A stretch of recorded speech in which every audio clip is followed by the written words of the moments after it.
नमस्कार दोस्तों, युक्ति आईएएस में आपका हार्दिक स्वागत है। आज है 1 मई, मज़दूर दिवस।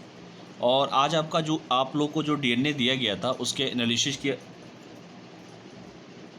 किया जाएगा। डीएनए का जो क्वेश्चन दिए गए हैं, और जैसे कि कल मैं आप लोगों को ज़्यादा ही मोटिवेशनल कर दिया था और मुझे उम्मीद थी कि आप लोग गुस्सा करेंगे। उम्मीद किया था मैंने, लेकिन आप लोग तो बड़े अच्छे बच्चे हो यार। ज़बरदस्त मैसेज आया था, सर थैंक यू सर, आप मुझे मार्गदर्शन कर रहे हैं, आप ये कर रहे हैं सर, मुझे बहुत अच्छा लगा। मैंने कहा गजब है यार, डांटने पे भी लोग अच्छे अच्छे कमेंट कर रहे हैं। मैंने कहा बहुत अच्छी बात है, मुझे बहुत अच्छा लगा। ऐसे ही आप लोग मैसेज मुझे करते रहिए, ठीक है। ये संस्थान का नंबर दिया हुआ है, तो इस अच्छे से नंबर का भी कभी काल सदुपयोग कर लीजिए। और कोई भी कोर्स ज्वाइन करना हो तो आप लोग संपर्क कर सकते हैं। तो काफ़ी अप्रिशिएट किया गया था, इसके लिए बहुत बहुत धन्यवाद आप लोगों को कि मेरी डांट में भी आप लोगों को वो नज़र आता है जो मैं कहना चाहता हूँ। चलिए, तो आज सीधे क्वेश्चन की बात कर लेते हैं। डांटूंगा महीने के आखिरी में, डांटूंगा, मैंने कमिटमेंट किया है। और मैं सोच रहा हूँ कि जब जिसको भी डांटना होगा महीने के आखिरी में एक बार का रिपोर्ट पूरा लूँगा मैं आप लोगों से।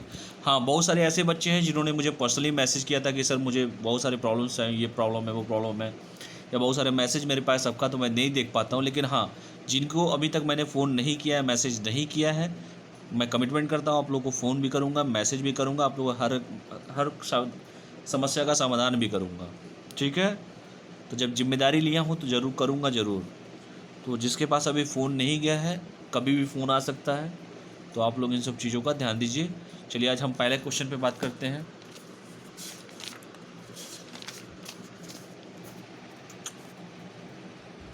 कोविड-19, यही क्वेश्चन है ना, कोविड-19 सक्रिय प्रतिक्रिया और व्यय समर्थन केयर्स के कार्यक्रम के संबंध में कौन सा कथन असत्य है, यही पूछा है ना क्वेश्चन में, कौन सा कथन असत्य है। चलिए, अब हम लोग पढ़ाई पर सीधे आ जाते हैं। पहला है कि काउंटर साइक्लिक सपोर्ट फैसिलिटी के तहत संचालित होती है। क्या यह संचालित होता है? बिल्कुल होता है, पहला सही है। बी है कोविड-19 पैडेमिक रिस्पांस ऑप्शन द्वारा वित्त पोषित है। बिल्कुल बताया गया था, वित्त पोषित है। तीसरे में क्या पूछा है? विकासशील और अल्प विकसित देशों, क्या मैंने कहीं अल्प विकसित देशों का नाम लिया था? अल्प विकसित का नाम मैंने कहीं लिया था? नहीं लिया था, तो ये सी क्या होगा? गलत हो जाएगा। बाकी सब ठीक है, $20 बिलियन ये भी सही है, एडीबी द्वारा दिया था ये भी सही। लेकिन यहाँ पे गलत क्यों हुआ है? यहाँ पे गलत इसलिए हुआ है कि मैंने सिर्फ विकासशील देशों के बारे में ही बात किया था, अल्प विकसित का मैंने कहीं पे भी नाम नहीं लिया था। तो ये क्वेश्चन हो गया, ये हो गया गलत। यानी हमारा क्वेश्चन क्या होगा? पहले तो ये देखिए क्या लिखा हुआ है, असत्य लिखा हुआ है, असत्य हमें छांटना है। तो पहला तो सही है, दूसरा भी सही है, और तीसरा क्या है? गलत है। तो हमारा आंसर क्या हो गया? जब हमें असत्य बताना है तो वनली क्या होगा? सी। यानी पहले का क्या हो जाएगा? सी, ठीक है। इसका आंसर भी दिखा दूं आप लोगों को, देख लीजिए आप लोग, आंसर भी आप लोगों को दिखा देता हूं। आंसर देख लीजिए, आप लोग बहुत अच्छे बच्चे हैं, आंसर तो सबका देखते हैं आप लोग। देख लीजिए, ये रहा आपका आंसर, देखिए ये दिया था यहाँ पे कोविड-19, ये काउंटर साइक्लिक सपोर्ट फैसिलिटीज के तहत कोविड-19 और ऑस्पर इसके द्वारा पैडेमिक रिस्पांस ऑप्शन द्वारा वित्त पोषित होता है। ये लाइन सीधे लाइन ही दे दिया गया था, ठीक है। और ये देखिए, इसमें सिर्फ विकासशील सदस्य देशों को किया गया था, कहीं मैंने अल्प विकसित का नाम नहीं लिया था। तो ये पहले का आंसर आप लोगों ने देख लिया। तो आगे बढ़े हम लोग, चलिए दूसरे क्वेश्चन पे हम लोग चलते हैं। धीरे धीरे एकदम ऐसे ही कोशिश करते रहिए, बस कोशिश करते रहिए। जो भी नए स्टूडेंट हैं, कोशिश करते रहे, रिजल्ट ज़रूर मिलेगा बेटा, कोशिश करिए बस, कोशिश इंपॉर्टेंट होता है। कौन सा कथन असत्य है? ये ना है प्रायोरिटी वॉच लिस्ट में, इसमें पूछा था कि संयुक्त राज्य व्यापार प्रतिनिधि यूएसटीआर द्वारा प्रत्येक 2 वर्षों में, क्या कहीं मैंने 2 वर्ष का नाम लिया है? 2 वर्ष का तो नहीं लिया था, मैंने तो हर साल कहा था कि 2 वर्ष तो कहीं लिया ही नहीं था। तो जब लिया ही नहीं था तो वैसे ही गलत हो गया। दूसरा, विभिन्न देशों में बौद्धिक संपदा कानूनों जैसे कॉपीराइट, पेटेंट, ट्रेडमार्क आदि के कारण अमेरिका की कंपनियों और उत्पादकों के समक्ष उत्पन्न होने वाले व्यापार अवरोधों की पहचान की जाती है। बिल्कुल की जाती है, ये सत्य है। तीसरा देखते हैं, भारत के अतिरिक्त जिन देशों को प्रायोरिटी वॉच लिस्ट में शामिल किया, कुल 11 देशों को शामिल किया गया है। भैया जी 11 नहीं थे, 10 देश थे, तो ये हो जाएगा गलत। तो ये गलत हो गया, ये भी गलत हो गया। ये गलत क्यों हुआ है? क्योंकि 2 वर्ष नहीं है, 1 वर्ष है, इसलिए ये गलत हुआ है। ये तो सही था। और सी क्या है? सी भी हमारा गलत है, क्योंकि 11 देश नहीं है, 10 हैं। तो जब एक हमसे क्वेश्चन क्या पूछा है? असत्य पूछा है। तो जब हमारा पहला गलत है, दूसरा सही है और हमारा तीसरा भी गलत है, तो आंसर क्या हो जाएगा असत्य में? ए और सी। तो हमारा आंसर क्या हो जाएगा? ए और सी। ठीक है, आंसर दिखा दूँ? चलिए देख लीजिए, आंसर भी देख लीजिए आप लोग। अच्छे बच्चे हैं आप लोग, आंसर ज़रूर देखिए। ये देखिए आंसर मैंने क्या बताया था आप लोग को। हाँ ये रहा। हाँ आईपीआर के बारे में देखिए, यही पूछा था ना। एक मिनट। देखिए यहाँ पे क्या लिखा हुआ है, द्वारा प्रत्येक वर्ष 301 लिखा था। कॉपीराइट कानून ये सब तो चलिए ठीक है, अमेरिका की कंपनियों द्वारा ये पहचान की जाती है, ये तो सही लिखा था। और क्या था? टोटल मैंने बोला था कि देशों का नाम जो लिया था, टोटल कितने देश, 10 प्रमुख। देखिए यहाँ लिखा है 10 प्रमुख व्यापार, और भारत के साथ ये भी बताया था टोटल जितने भी देश हैं 10 ही न हैं। गिन के भी दिखा दो क्या आप लोगों को? एक है भारत पहला, अल्जीरिया दूसरा, अर्जेंटीना तीसरा, चिली चौथा, चीन पाँचवां, इंडोनेशिया छठवां, रूस सातवां, सऊदी अरब आठवां, यूक्रेन नौवां और वेनेजुला 10वां। टोटल 10 ही देश है ना बेटा। जो नए स्टूडेंट हैं इसलिए मैं धीरे धीरे बता रहा हूँ आप लोगों को। ठीक है, तो आप लोग को समझ में आ गया कि क्वेश्चन क्यों ऐसे किया गया था। दूसरा क्वेश्चन, तो दूसरा क्वेश्चन जब मैंने बताया है कि 2 वर्ष नहीं होगा, 2 की जगह यहाँ पे क्या होगा? 2 की जगह 1 होगा। ओ हाँ, 2 की जगह 1 साल होगा, तो ये गलत हो गया। बी हमारा सही है और सी गलत है। सी भी क्या हमारा गलत है। तो आंसर क्या हो जाएगा? ए और सी। असत्य पूछा था क्वेश्चन में, असत्य पूछा था, इसीलिए यहाँ पे क्या हो जाएगा? ए और सी। ठीक है, चलिए तीसरे क्वेश्चन पे जाते हैं। तीसरे क्वेश्चन में बहुत लोगों ने गलती करेंगे लोग, मुझे पता है। पहला क्या क्वेश्चन था तीसरे में? यह अधिकार बौद्धिक सृजन के लिए ही दिया जाता है। सही है, बिल्कुल सही बात है। बौद्धिक संपदा अधिकार आईपीआर को डब्ल्यूटीओ विनियमित, डब्ल्यूटीओ का ही नाम लिया था क्या मैंने? बिल्कुल गलत। डब्ल्यूआईपीओ विनियमित करता है, तो ये सब गलत हो जाएगा दूसरा। और ये तीसरा क्वेश्चन बड़ा ट्विस्ट क्वेश्चन है, रीजनिंग टाइप का है। बौद्धिक संपदा पर हमेशा सृजनकर्ता का अधिकार होता है। बेटा हमेशा नहीं होता है, 20 साल के लिए। कोई भी अगर किसी चीज़ का इन्वेंट करता है तो 20 साल के लिए पेटेंट होता है उसका। उसके बाद उसमें कुछ ना कुछ चेंजिंग करना पड़ता है। अगर कोई नया उसको करता है, जैसे ए है तो उसके बाद A+ करना पड़ेगा। तो हमेशा जीवन भर के लिए नहीं होता है, सिर्फ और सिर्फ 20 सालों के लिए होता है। तो आपका क्या हो जाएगा? हाँ, तो यही कह रहा था कि यह अधिकार केवल सृजन के लिए दिया जाता है, ये तो सही है। WTO यहाँ पे गलत हो गया क्योंकि WIPO है। बौद्धिक संपदा पर हमेशा तो नहीं होता है, सिर्फ 20 साल के लिए होता है। फिर उसके बाद कोई ना कोई अगर किसी को देते हैं तो वो उसमें कुछ अपडेशन होता है। तो इसलिए हमेशा जहाँ भी हमेशा केवल हो तो उसमें थोड़ा कन्फ्यूजन होता है। तो वैसे ये क्या हो जाएगा? गलत हो जाएगा। तो हमारा क्या सिर्फ सही क्या है? हमारा सिर्फ पहला सही है। तो आंसर क्या हो जाएगा? ए। तो आंसर क्या होगा? सिर्फ ओनली ए। अगला क्वेश्चन है कि सीवीसी के संबंध में कौन सा कथन सत्य है? इसने पूछा क्या है? सत्य पूछा है। पहला है के संथानम की अध्यक्षता में गठित भ्रष्टाचार निवारण समिति की सिफारिशों के आधार पर फरवरी 1964 में केंद्रीय सतर्कता आयोग का गठन किया गया था। बिल्कुल सही है, ऐसा बताया ही था मैंने। दूसरा देखिए इसमें क्या पूछा था। इसमें 2005 में तो मैंने बताया ही नहीं था। 2003 में संवैधानिक दर्जा दिया गया था, तो ये हो जाएगा गलत। बी हो जाएगा गलत। सी क्या पूछा है?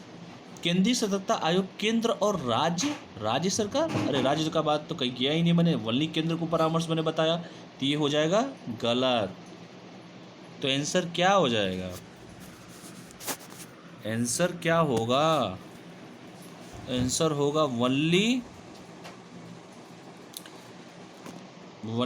ए होगा। तो आंसर क्या हो जाएगा? ए हो जाएगा। क्यों होगा ए? ये पहला सही था, दूसरा गलत इसलिए हुआ है 2005 नहीं है, 2003 है। 2003 है ये। और तीसरा क्या बताया था? राज्य सरकार इसमें नहीं होता है। तो आंसर क्या हो जाएगा? सत्य पूछा है, तो आंसर केवल एक हो जाएगा। इसलिए आप लोगों ने देखा होगा कि पहले का आंसर क्या मैंने बताया था आप लोगों को। चलिए इसका चौथे का मैंने कंफर्म करवा देता हूँ, आप लोग देख भी लीजिए। चौथे का दिखा देता हूँ सीवीसी के बारे में। सीबीसी के बारे में मैंने बताया ही था आप लोग को। देखिए यहाँ पे देख लीजिए, के संथानम की अध्यक्षता में फरवरी 1964, बिल्कुल सही था। यही आप लोगों से पूछा गया था। और ये भी पूछा गया था कि इनका काम, ये देखिए केंद्र में यही बताया था ना, ठीक है। और ये पूछा गया था आपसे 2003 में, देखिए केंद्र संवैधानिक दर्जा दिया गया था 2003 में, यही पूछा था ना। राज्य का नाम तो मैंने कहीं लिया ही नहीं था, क्योंकि यहाँ पे देखिए आप सिर्फ केंद्र सरकार में भ्रष्टाचार निरोधक एक प्रमुख संस्था है, यही बताया गया था आपको। इसलिए समझ में आ गया आप लोगों को चौथे का आंसर। तो आंसर क्या हो जाएगा आपका? सिर्फ पहला सही था, दूसरा गलत था और तीसरा गलत था। तो आंसर ओनली सत्य पूछा है तो केवल हमारा फर्स्ट हो जाएगा। तो ये दूसरा हो गया। तीसरा का आपका बता ही दिया था आपको, ये अधिकार बौद्धिक संपदा, ये सही था। ये WTO नहीं है, WIPO है, और ये हमेशा नहीं होता है, 20 साल के लिए होता है, इसलिए ये गलत हो जाएगा। इसलिए क्या हो जाएगा? आंसर ए होगा। दूसरे पे मैंने क्यों बताया था आप लोगों को, दूसरा में क्या क्या गलती थी बता दिया था आप लोगों को। ये देख लीजिए, 1 मिनट। हाँ, दूसरे में गलती ये था कि प्रत्येक साल होता है, 2 साल में नहीं होता, इसलिए ये गलत है। और जैसे कॉपीराइट ये सब तो सही था। और तीसरे में क्या गलती हो गई थी? 11 देश नहीं तो टोटल 10 देश गिनवाया भी था। पूछा क्या था इसमें? पूछा था असत्य, कि असत्य सर कौन कौन सा है। तो असत्य तो हमारा कौन कौन सा था? बस हमारा असत्य यही था ना। असत्य में ये गलत हो गया था, ये सही था, और हमारा ये भी गलत था, क्योंकि 11 नहीं 10 था। ए और सी असत्य हो गए हमारे। तो यहाँ पे इसका आंसर सी था। और पहला बता ही दिया था आपको कोविड-19 के बारे में। यहाँ पे ये सही था, ये सही था, और ये क्या हो गया था, इसमें गलती क्या कर दिया था इसने? अल्प विकसित की वजह से ये गलत हो गया था। क्वेश्चन पूछा था असत्य कौन है, तो असत्य तो ओनली क्या था? असत्य क्या था? 2 तो सही, असत्य हो गया, ओनली सी। यानी आज के क्वेश्चन का आंसर मैं लास्ट बता देता हूँ आपको। पहले का था सी, दूसरे का था सी, ठीक है, और तीसरे का था क्या था? पहले का सी था, दूसरे का सी था, तीसरे का ए था, और चौथे का ए था, ठीक है। तो ये रहा आज का फाइनल क्वेश्चन का एनालिसिस। किसी को भी समस्या हो तो आप लोग कमेंट बॉक्स में कमेंट कर सकते हैं, ठीक है। मुझे पता है कि आप लोग को समस्या कहाँ पे हुई होगी। समस्या आप लोग को यहाँ पे हुआ होगा, इस क्वेश्चन में ज़रूर समस्या आप लोग को हुआ। हमेशा वाले में हमेशा नहीं होता है बेटा, 20 साल के लिए होता है, ठीक है। कभी आप लोगों को इसके बारे में पूरा डिटेल वीडियो बना दूंगा मैं हमेशा, क्योंकि ज़िंदगी भर के लिए कोई नहीं होता है, हमेशा नहीं होता है, 20 साल के लिए होता है। प्लस जो भी वो पेटेंट, जो भी मतलब वो सृजन करता है, जो सृजन किया होता है, उसमें कुछ ना कुछ अगर किसी को दूसरा कोई करता है तो उसमें कुछ अपडेशन करना पड़ता है, ठीक है। तो इसलिए आप लोग को थोड़ी प्रॉब्लम हुई होगी, मुझे उम्मीद है। कोई बात नहीं, ह्यूमन एरर होता है, हो जाता है, कोई दिक्कत नहीं है। तो आशा करता हूँ कि आप लोग मेरी बातों को समझने की कोशिश की हैं। और जो नए स्टूडेंट हैं, एक एक लाइन को ध्यान से देखना चाहिए, हड़बड़ तड़बड़ नहीं करना चाहिए। असत्य दिया हुआ है यहाँ पे, पहले तो ये ध्यान देना चाहिए आप लोगों को। और बस जहाँ पे भी दिखाई दे कि जैसे यहाँ एक छोटी सी गलती देखिए, इतना लंबा सेंटेंस दे दिया, लड़कों को लगता है ADB लिखा है, $20 लिखा है, बात सही है, ये ध्यान ही नहीं देता अल्प लिखा है यहाँ पे। तो छोटी छोटी गलतियों से ही आदमी सीखता है। और जिस दिन आप UPSC का पेपर देंगे, जिस दिन आप स्टेट PCS का पेपर देंगे, तो यही छोटी छोटी जो आज यहाँ पे गलती करोगे ना, गलती धीरे धीरे सही होती जाएंगी। और जब आपका प्रारंभिक परीक्षा होगा या मेंस के जब पेपर दोगे, तो गलतियों को कैच करना आप स्टार्ट कर लोगे। और जिस दिन ये स्टार्ट हो गया गलतियों को कैच करना, आप अपना काम बहुत आसान कर दोगे, आप सफलता के बहुत नज़दीक होगे। तो आशा करता हूँ इन्हीं सब चीज़ों के लिए, इन्हीं सब को साथ मैंने लास्ट आपको कमेंट दे ही दिया था कि पहले का सी था, दूसरे का भी सी था, तीसरे का सिर्फ और सिर्फ ए था, ठीक है, और चौथे का भी क्या मेरा था? ए था, ठीक है। तो ये मेरा लास्ट था। और जैसे कि मैं रोज़ कहता हूँ कि ये संस्थान का नंबर है, अगर कोई भी क्वेरी हो तो इस संस्थान के नंबर पे, दिए गए नंबर पे कॉल कर सकते हैं। संडे को टेस्ट है, तो जिनको अभी टेस्ट है, वो यूपी का टेस्ट हो या बिहार का टेस्ट हो, UPSC का टेस्ट हो, प्री मेंस जो भी का टेस्ट हो आप लोगों का, जो भी देना हो आपको, MP का भी देना हो, जो भी देना हो, संडे को टेस्ट है। तो टेस्ट के लिए आप लोग तैयार रहे। और जो भी नए स्टूडेंट अगर जुड़ना चाहते हैं, कोई कोर्स ज्वाइन करना चाहते हैं, कोई नया बैच ज्वाइन करना चाहते हैं, तो संस्थान के दिए गए नंबर पर आप संपर्क कर सकते हैं। तो चलिए आज के लिए हम इतना ही करते हैं, और कल फिर एक नए वीडियो के साथ। आज पहले 3 क्वेश्चन था, आज 1 मई है, आज से 4 क्वेश्चन हुआ है, तो धीरे धीरे क्वेश्चनों की संख्या हम लोग बढ़ाएंगे। दूसरा मैंने कहा था कल की वन लाइनर जो लोग देते हैं वो लोग रेलवे का कार्ड बनाएंगे। तो मेरे कहने का बस यही मतलब था कि यार वन लाइनर से काम नहीं चल पाएगा, वन लाइनर से क्या कर लेंगे आप लोग, आज पढ़े कल भूल गए। जब यूपीएससी की तैयारी कर रहे हैं और सारे स्टेट पीसेस में यूपीएससी का सिलेबस फॉलो हो रहा है, तो ऐसा पढ़ो कि हर जगह वो काम आए। ठीक है, आई होप आप हमारी बातों को अच्छे से समझे होंगे। चलिए पढ़ाई कीजिए, स्वस्थ रहिए, मस्त रहिए और पढ़ते रहिए। और बस पढ़िए, पूरा मई पढ़ते हैं, कुछ करते हैं, पढ़ते हैं। ठीक है, चलिए, गुड नाइट।